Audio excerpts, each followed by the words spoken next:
Abkhazia and South Ossetia are two partially recognized breakaway republics in the Caucasus, claiming independence from Georgia. Russia's initial recognition of the independence of the Republic of Abkhazia and the Republic of South Ossetia occurred in the aftermath of the conflict in South Ossetia and 6 months after the Western recognition of the unilateral declaration of independence by Serbia's breakaway Republic of Kosovo in February 2008.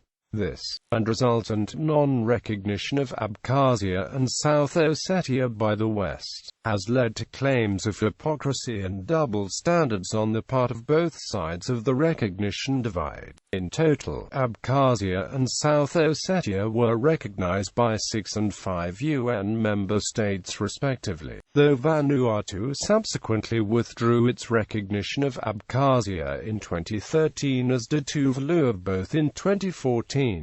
The two regions recognize each other, and also have some recognition from other non-UN member states. Georgia and the majority of countries of the world do not recognize them as independent. Georgia officially considers them as sovereign territory of the Georgian state under Russian military occupation. History: South Ossetia declared independence from Georgia during the 1991–1992 South Ossetia War on 29 May 1992, with its constitution referring to the Republic of South Ossetia. Abkhazia declared its independence after its war with Georgia in 1992–1993. Its constitution was adopted on 26 November 1994. Kosovo's declaration of independence on 17 February 2008 and its divided international acceptance prompted speculation that there could be implications for the frozen South Caucasus situation. In April 2008, the United Nations Security Council unanimously passed Resolution 1808 that reaffirmed the commitment of all member states to the sovereignty, independence and territorial integrity of Georgia within its internationally recognized borders and supports all efforts by the United Nations and the Group of Friends of the Secretary-General, which are guided by the determination to promote a settlement of the Georgian-Abkhaz conflict only by peaceful means and within the framework of the Security Council resolutions. The 2008 South Ossetia War was fought in August 2008 between Georgia on one side and South Ossetia, Abkhazia and Russia on the other, resulting in a South Ossetian, Abkhaz and Russian victory and the expulsion of the Georgian military from both territories. On the 21st of August 2008, rallies were held in Tskhinvali and Sukhumi at which the people of South Ossetia and Abkhazia, respectively, appealed to Russian President Dmitry Medvedev and the Russian Federal Assembly for official recognition of their independence as sovereign states. South Ossetian President Eduard Kokoity flew to Moscow on the 23rd of August 2008 to address the Federation Council of Russia, and in his appeal stated, "What the Georgian leadership has done in South Ossetia can only be described as a Caucasian Stalingrad." On the 25th of August 2008, President of Abkhazia Sergei Bagapsh also made a presentation to the Federation Council. In his address to the Council, Bagapsh stated, "I can say for certain that Abkhazia and South Ossetia will never be part of Georgia." Russia's recognition. After hearing the aforementioned appeals from both the Abkhazian and South Ossetian leadership on the 25th of August 2008, the Federation Council and State Duma passed motions calling upon President Dmitry Medvedev to recognize recognize the independence of both states and establish diplomatic relations. On the 26th of August 2008, President Medvedev signed decrees recognizing the independence of Abkhazia and South Ossetia as sovereign states, and made the following statement: a decision needs to be taken based on the situation on the ground, considering the freely expressed will of the Ossetian and Abkhaz peoples and being guided by the provisions of the UN Charter, the 1970 Declaration on the Principles of International Law governing friendly relations between states, the CSCE Helsinki Final Act of 1975 and other fundamental international instruments. I signed decrees on the recognition by the Russian Federation of South Ossetia's and Abkhazia's independence. Russia calls on other states to follow its example. This is not an easy choice to make, but it represents the only possibility to save human lives. President Medvedev stated that Western countries rushed to recognize Kosovo's illegal declaration of independence from Serbia. We argued consistently that it would be impossible, after that, to tell the Abkhazians and Ossetians that what was good for the Kosovo Albanians was not good for them. In international relations, you cannot have one rule for some and another rule for others. Russian Prime Minister Vladimir Putin noted previous Georgian aggression against Ossetia, and said, "Those who insist that those territories must continue to belong to Georgia are Stalinists. They stick to Joseph Vissarionovich Stalin's decision," referring to the fact that it was Stalin, an ethnic Georgian, who gave the territory to the Georgian Soviet Socialist Republic, the predecessor of the modern-day Georgian Republic.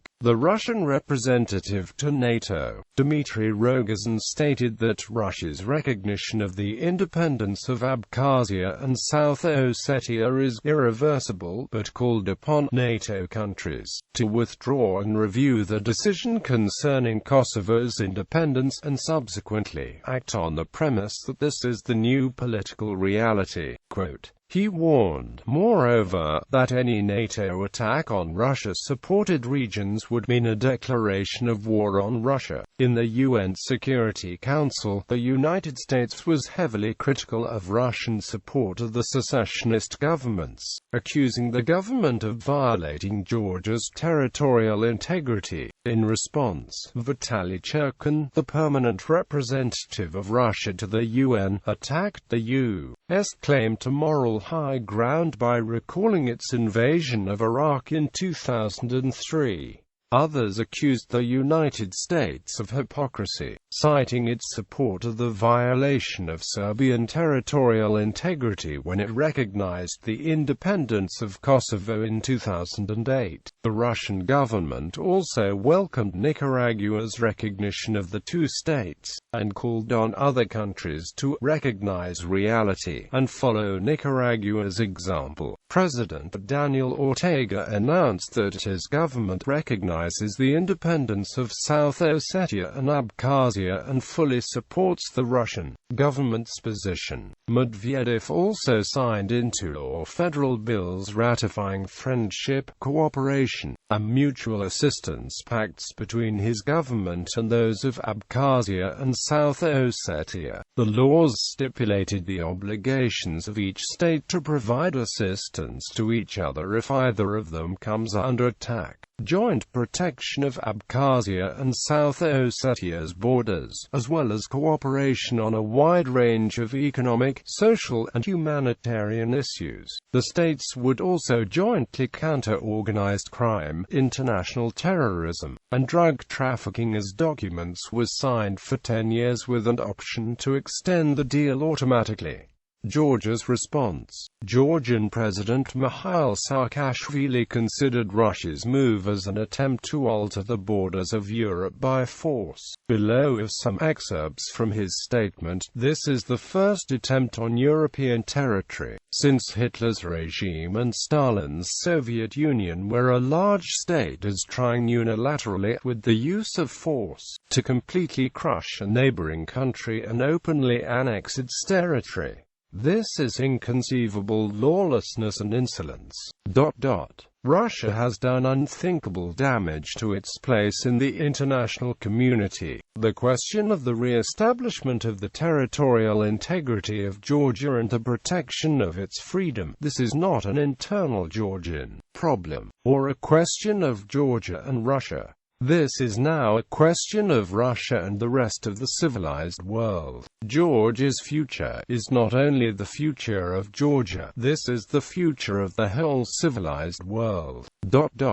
Deputy Foreign Minister Giga Bokaria said, "This is an unconcealed annexation of these territories which are part of Georgia." On the 28th of August, the Georgian parliament passed a resolution declaring Abkhazia and South Ossetia Russian-occupied territories and instructed the government to annul all previous treaties on Russian peacekeeping. The following day the government announced that it was severing diplomatic ties with Russia, with the Georgian embassy in Moscow and the Russian embassy in Tbilisi to close as a result. Georgia recalled its ambassador from Russia and ordered all Russian diplomats to leave Georgia, saying that only consular relations would be maintained. The Russian Ministry of Foreign Affairs commented on this decision, saying that some 600,000 to 1 million Georgians in Russia would be left to the mercy of fate. Later, Georgia also severed diplomatic relations with Nicaragua.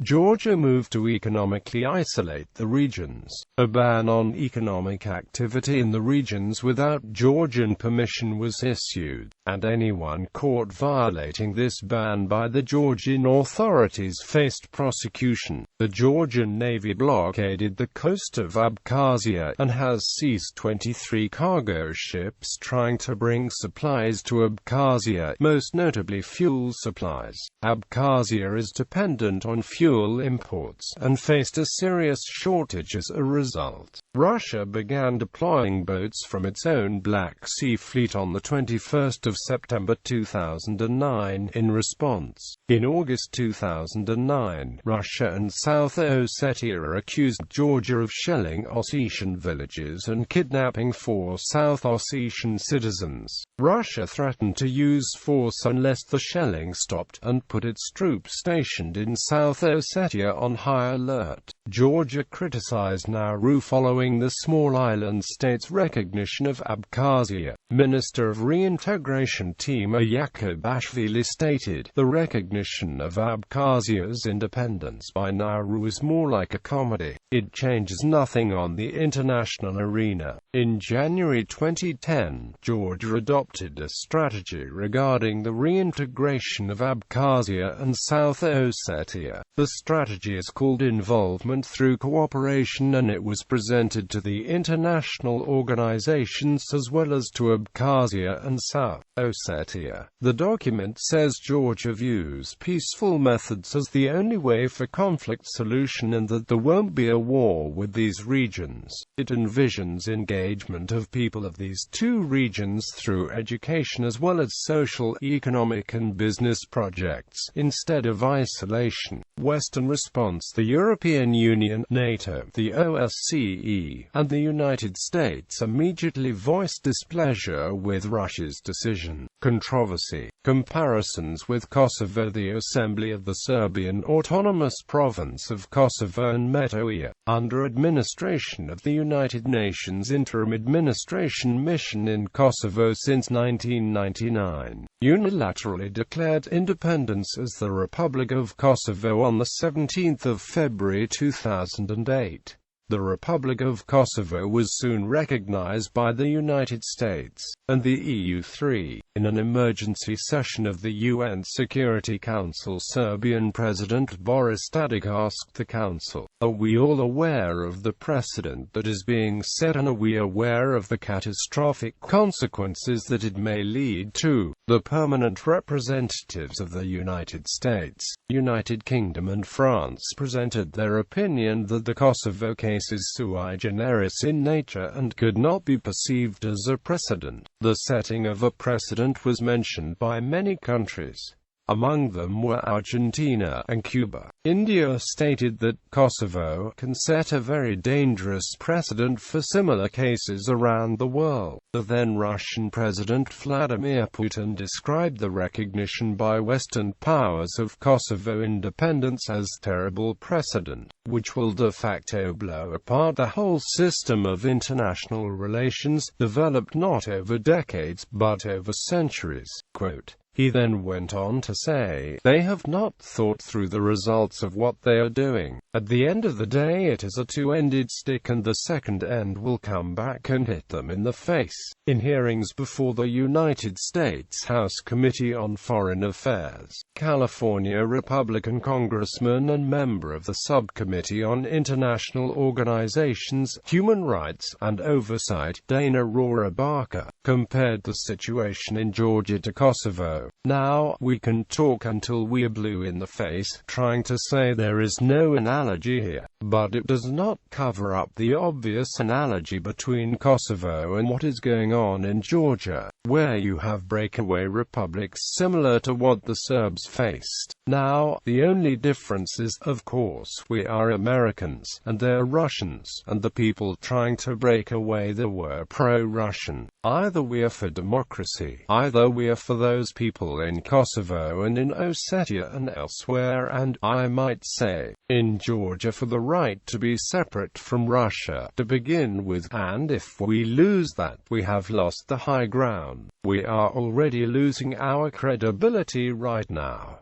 Let us not lose the high ground. Some analysts at the time called ignoring Russian objections and the move by the United States and the EU3 a mistake, with Ted Gale and Carpenter of the Cato Institute stating that the view of Kosovo being sui generis and setting no precedent as extraordinarily naive. It was also suggested that Russia could use the case of Kosovo as pretext for recognizing Abkhazia and South Ossetia or annexing Crimea in the future. The Heritage Foundation suggested that Kosovo is no precedent due to its administration by the United Nations as a protectorate for 7 years and was blocked from being admitted to the United Nations due to Russia being able to use the veto in the United Nations Security Council. In July 2008, in a speech to Russian ambassadors on Russian foreign policy, Dmitry Medvedev opined that, for the European Union, Kosovo is almost what Iraq has proved to be for the United States, and that they acted unilaterally in pursuit of their own self-interests and undermined international law in the process.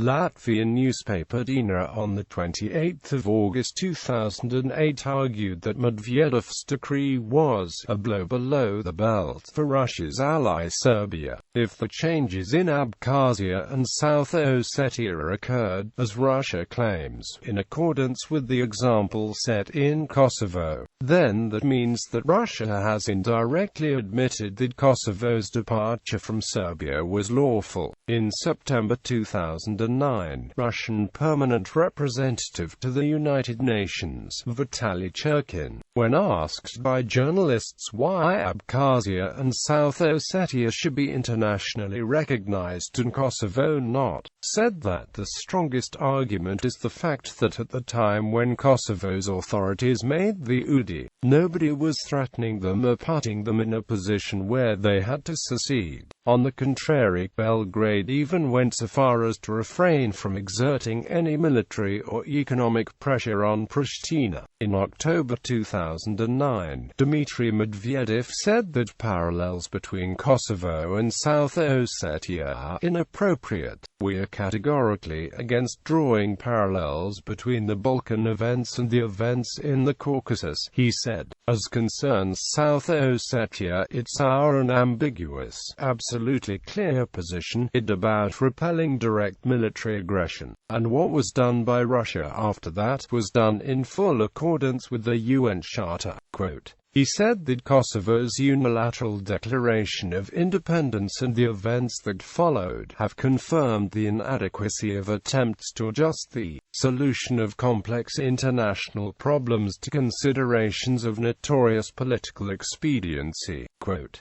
We consider it unacceptable to do what was done in the Kosovo precedent, to use the lack of progress at negotiations as the reason for unilateral actions, including recognition of new international legal entities, the Russian president said. As a precedent in other disputes. On the 18th of September 2008, Russian Foreign Minister Sergei Lavrov summarized and explained Russia's position in relation to the other two frozen conflicts in the former Soviet Union, the Nagorno-Karabakh Republic and the Pridnestrovian Moldovan Republic, both de facto independent republics seeking international recognition. Russia will provide active support to the peaceful resolution of all conflicts in the CIS area on the basis of international law, respect to all principles of UN Charter, previously attained agreements in striving for an agreement between the involved parties.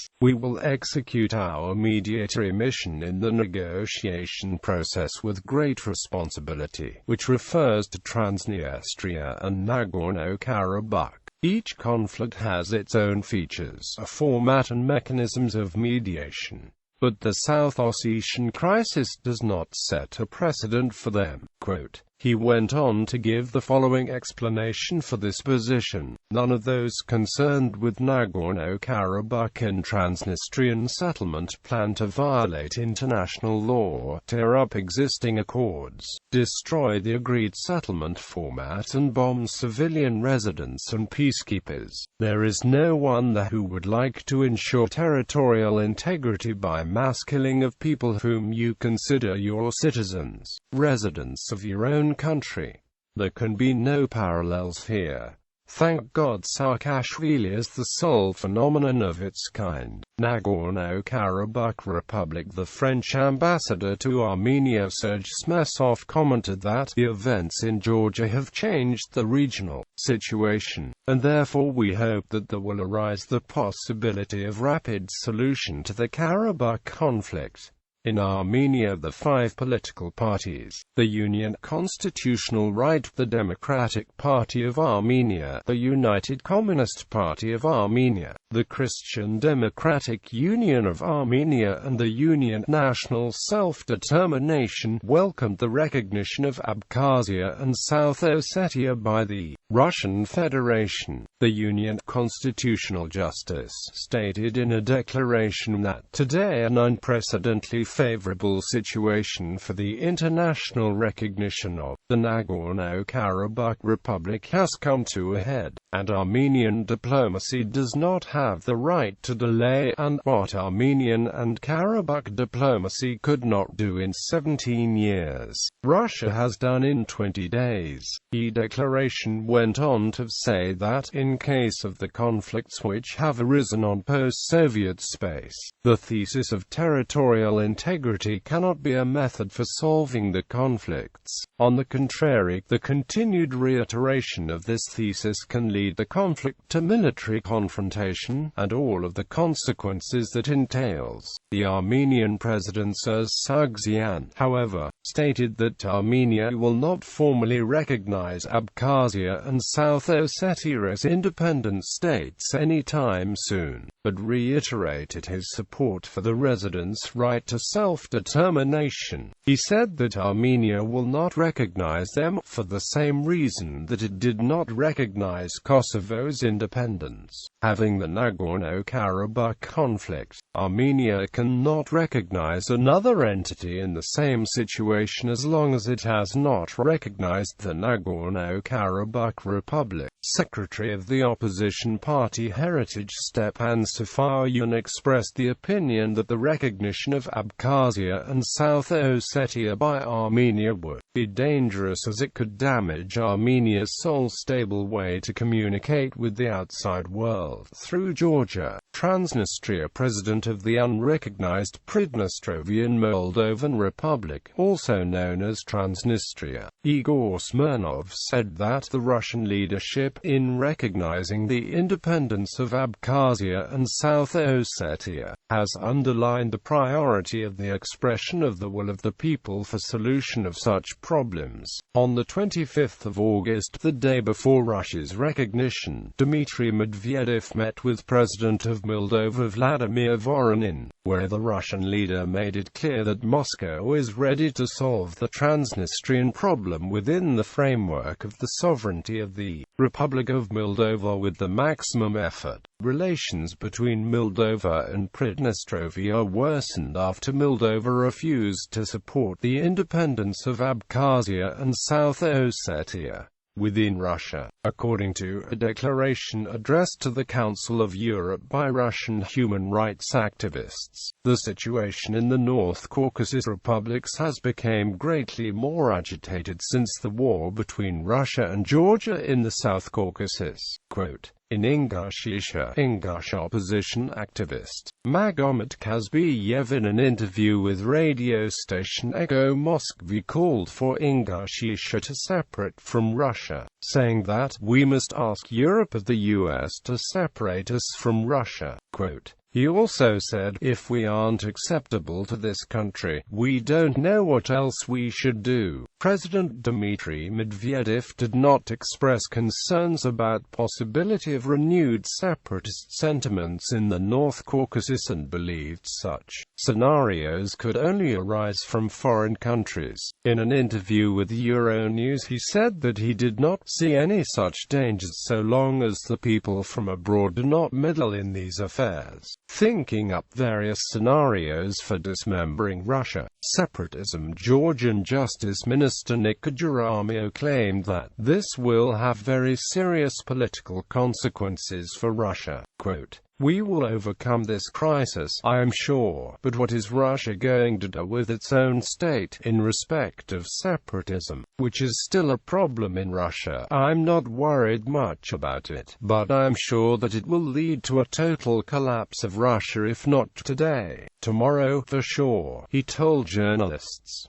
Various arguments. Following the Russian recognition of South Ossetia, Swedish Minister for Foreign Affairs Carl Bildt stated, "South Ossetian independence is a joke. We are talking about a smuggler's paradise of 60,000 people financed by the Russian security services. No one can seriously consider that as an independent state." When asked about UN resolutions that supported Georgia's territorial integrity, permanent representative of Russia to the United Nations Vitaly Churkin claimed that the use of force against South Ossetia clearly dashed all those previous resolutions and created a completely new reality. Quote, however, France's Deputy UN Ambassador Jean-Pierre Lacroix argued that there is no way you can or cancel or whatever terminate a resolution of the Security Council by force. Andrei Illarionov, a former advisor to Vladimir Putin, argued that recognition of Abkhazia will legitimize the ethnic cleansing and apartheid. He also cited several differences between Kosovo and Abkhazia as the reasons why Abkhazia should not be granted recognition. In Kosovo, the ethnic cleansing was carried out by Serbs, the opponents of secession. In Abkhazia, it was committed by the secessionists, while the right of return of refugees to Kosovo was a precondition for self-determination. In Abkhazia, the self-determination is linked with the refusal to allow the return of internally displaced people. Abkhaz separatists rejected several peace plans proposed by Georgia, the United Nations, and Germany, while in Kosovo it was Serbia that rejected peace efforts. After the war, Kosovo was ruled by UN administration, while Abkhazia denies international organizations entry. Stephen F. Jones argued that while South Ossetia was seeking for union with Russia, the The political realities of the South Caucasus made this an unlikely prospect. In the 2012 presidential elections, Alishieva, an opposition representative, had victory snatched from her by the South Ossetian Supreme Court. This illustrated the region's limited political autonomy, which was underlined by the unchallengeable presence of the Russian military. That court decision supported the contention that South Ossetia is not a real state, but a Russian vassal. South Ossetia's borders are controlled by Russia. There is no South Ossetian foreign policy. South Ossetia does not have the functions of a state to provide for its citizens. There is little popular support for independence.